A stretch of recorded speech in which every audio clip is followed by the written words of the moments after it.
पहाड़ों पर बसी इस बस्ती में गूंजने वाली गोलियों की तड़तड़ाहट बता रही है कि ये कश्मीर है।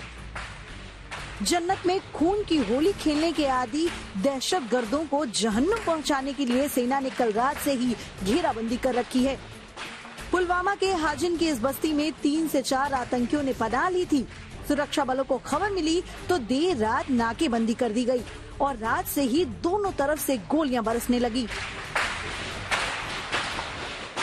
मुठभेड़ में सेना के एक जवान ने शहादत दी है। ये जवान कल रात जख्मी हो गया था, आज उसने दम तोड़ दिया। गोलीबारी में फंसकर एक और शख्स की मौत हो गई। फिलहाल इलाके में पूरी तरह से घेराबंदी सुरक्षा बलों ने की है, क्योंकि शक जताया जा रहा है कि इस इलाके में 4 से 5 मिलिटेंट छुपे हो सकते हैं।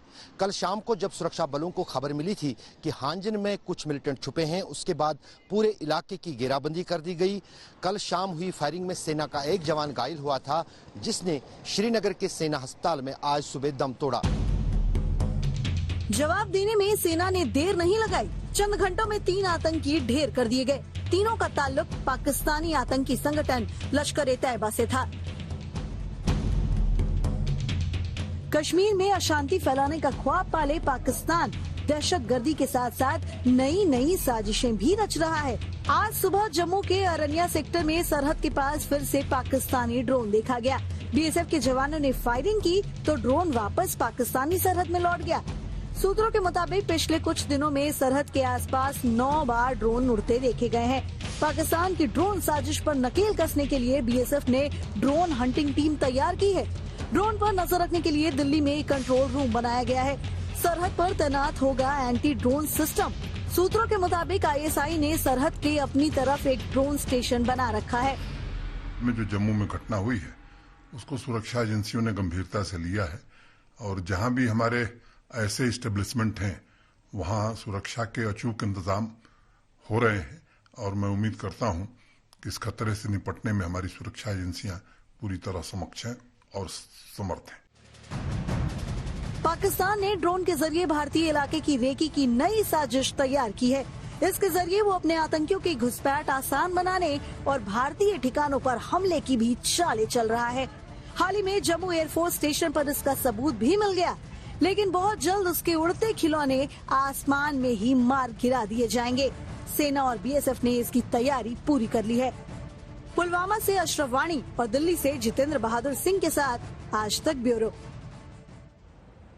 जम्मू कश्मीर में पाकिस्तानी साजिशों और इससे निपटने की तैयारियों पर आज तक संवाददाता सुनील जी भट्ट ने राज्य के डीजीपी दिलबाग सिंह से खास बातचीत की। जिस तरीके से वायुसेना स्टेशन पर जो है ड्रोन के जरिए धमाके कराए गए, जो अभी तक जांच हुई है उसमें क्या बात सामने आई है? जो अभी तक की जांच हुई है उससे ये लगता है कि जो दोनों ही धमाके हुए काफ़ी पावरफुल थे और कोई हाई ग्रेड एक्सप्लोजिव मटेरियल, जिसके पहले भी हम बता चुके हैं कि आरडीएक्स होने के जो सबूत मिले हैं उसमें नुकसान काफ़ी बड़ी तादाद पे हो सकता था, मगर अच्छी बात है कि इस तरह का नुकसान नहीं हुआ है। मैं इसके अलावा ये बता चुका हूं कि जो सबसे ज़्यादा सस्पिशन हमारा इस इंसिडेंट को लेकर के है वो लश्कर तौबा के ऊपर है और लश्कर तौबा पहले भी इस तरह की एक्टिविटीज़ कर चुकी हैं। उस शाम को भी हम लोगों ने जम्मू कश्मीर पुलिस की तरफ से, जम्मू पुलिस की तरफ से एक इनपुट के ऊपर काम करते हुए एक बहुत बड़ी आईडी को पकड़ा था और वो आईडी किसी वाइटल इंस्टॉलेशन या क्राउडेड प्लेस के ऊपर बाहर इस्तेमाल करने की इतला थी। उसको पहले पकड़े जाने से बहुत बड़ा हादसा जो है वो टल गया। वो वाली कंसाइनमेंट जो आईडी की ड्रोन के जरिए से आई थी और उसमें भी लश्कर तौबा का हाथ था। इससे पहले काफ़ी सारी कार्रवाइयाँ ऐसी हो चुकी हैं, वेपन ड्रॉपिंग की, नारकोटिक्स की और एक्सप्लोजिव भेजने की, जिसमें लश्कर का हाथ पाया गया है। और ये हमें लगता है कि उसी कड़ी में एक इंसिडेंट है और इसमें भी लश्कर का हाथ होने की काफ़ी स्ट्रॉन्ग सस्पिशन है।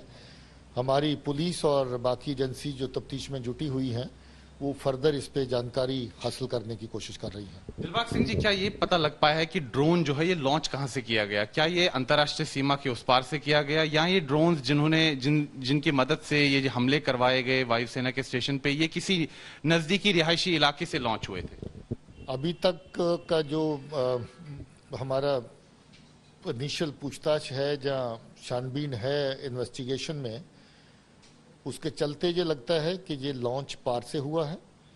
पुरानी लॉन्चिंग जो हुई ड्रोन की, जिसमें आईडी, एक्सप्लोजिव वेपन, बाकी चीजें इस तरफ लाई गई, वो भी पार से लॉन्च हुई थी। उनका भी संबंध मोस्ट ऑफ द केसेस में लश्कर के साथ था, एक आध केस को छोड़ के जिसमें जैश मोहम्मद की सौटी भी आई थी।